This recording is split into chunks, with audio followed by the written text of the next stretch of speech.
Engineer का करोड़ों में ट्रांसफर क्यों नहीं होगा? वो करोड़ कहां से आता है? इस बात का विवेचना आप कलेजे के हाथ पर रख करके विवेचना कर लीजिए। हम रुपया देते हैं तो सरकार अवैध हेलीकॉप्टर उड़ाती है और इंजीनियर टाटा जैसे जगह पे और उत्तराखंड जैसे जगह पे, बनारस जैसे जगह पे इमारत और अपार्टमेंट खरीदता है। डॉक्टर का बेटा डॉक्टर, इंजीनियर का बेटा इंजीनियर, आईएएस का बेटा आईपीएस और आईएएस का बेटा आईएएस बनता है। ठेकेदार का बेटा और किसान का बेटा किसान और ठेकेदार का बेटा ठेकेदार नहीं बनना चाहता है। लोगों ने मुझे अध्यक्ष बनाया था और जल संसाधन विभाग के निविदा निष्पादन के मामले में जो सरकार का त्रुटि सामने आया था, उस त्रुटि के खिलाफ संवेदक संघ ने पहले फैसला लिया था कि निविदा का बहिष्कार हम करेंगे। और मुझे फक्र है, मैं गर्व से कहता हूं कि खगड़िया का संवेदक धैर्यवान दृढ़ संकल्पित लोगों में से हैं जिन्होंने एक बार नहीं दो बार निविदा का निष्पादन का बहिष्कार किया था, निविदा नहीं किया। और उस कड़ी में जवाबदेही सचिवालय में बैठने के लिए संवेदक संघ की कमेटी बनी, समस्तीपुर चीफ इंजीनियर के यहां बैठने के लिए कमेटी बनी और खगड़िया में बैठने के लिए कमेटी को निर्धारित किया गया और मेरी जवाबदेही मुख्य अभियंता के यहां समस्तीपुर बैठने का दिया गया।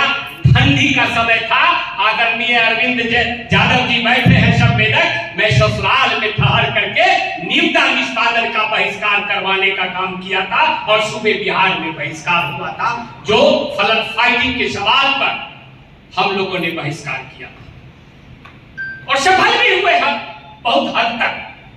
लेकिन एक शायर मुझे याद आ रहा है, हमें तो अपनों ने लूटा, गैरों में कहां दम थी, मेरी किश्ती वहां डूबी जहां पानी कम था। लोगों ने, हमारे ही समाज के लोगों ने बाद में छलने का काम किया।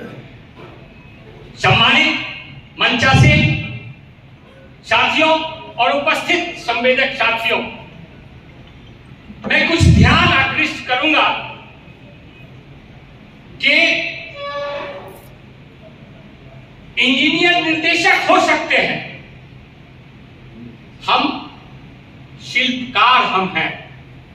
हमारे दम पे बिहार ही नहीं हम भारत का निर्माण करते हैं। ये संवेदक संघ का देन है। हम भारत के निर्माण में अग्रणी भूमिका निभाने का काम करते हैं। हम पुल और पुलिया बनाते हैं, सड़क और नाला बनाते हैं, तटबंध हम बनाते हैं और संजय बाबू जैसे लोग इमारत भी खड़ा करते हैं। शिल्पकार हम लोग हैं। लेकिन सरकार और अधिकारी हम दोनों ने मिलकर के हमको लूटने और शोषण करने का काम करता है और हम एडी के चक्कर में पड़ते हैं। इस व्यवस्था को समझना होगा। हम एडी देते हैं, हम डंके की चोट पर मैं बोलता हूं, एडी जिस दिन संवेदक बंद कर देगा, भ्रष्टाचार खगड़िया ही नहीं सूबे भारत में बंद हो जाएगा। एडी के चक्कर में हम पीसते और भूंजते और लूटते जा रहे हैं। कब तक ये एडी का धंधा चलेगा? आदरणीय मुन्ना बाबू, आपसे पुराना 15 वर्षों से मेरा संबंध रहा। मैं भी संवेदक हूं और आप भी संवेदक हैं, लेकिन संकल्प खाइए।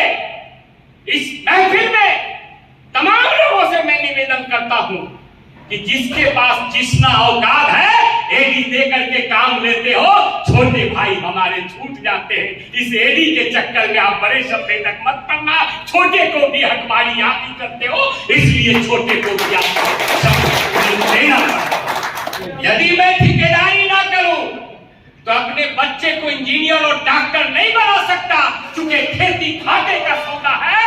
लूट की संस्कृति इस देश और राज्य और इस जिला में फैला है।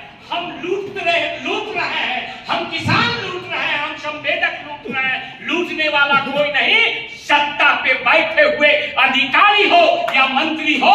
जब राजस्व विभाग का ट्रांसफर और पोस्टिंग अरबों रुपया में हो सकता है, तो इंजीनियर का करोड़ों में ट्रांसफर क्यों नहीं होगा? वो करोड़ कहां से आता है? इस बात का विवेचना आप कलेजे के हाथ पर रख करके विवेचना कर लीजिए।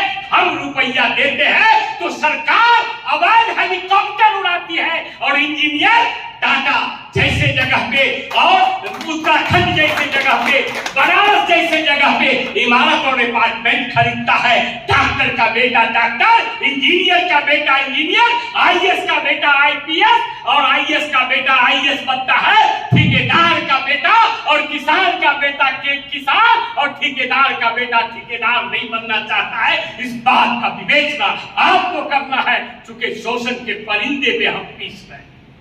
साथियों, एक भी आदमी बोल दीजिए आप ठेकेदार हैं, किसका बेटा ठेकेदारी करना चाहता है हमको बता दीजिए। आप ही अधिकारी बनाना चाहते हैं और अधिकारी का बेटा अधिकारी पैसे के बल पे बनता है। हम शोषण हो रहे हैं। सम्मानित मुन्ना बाबू,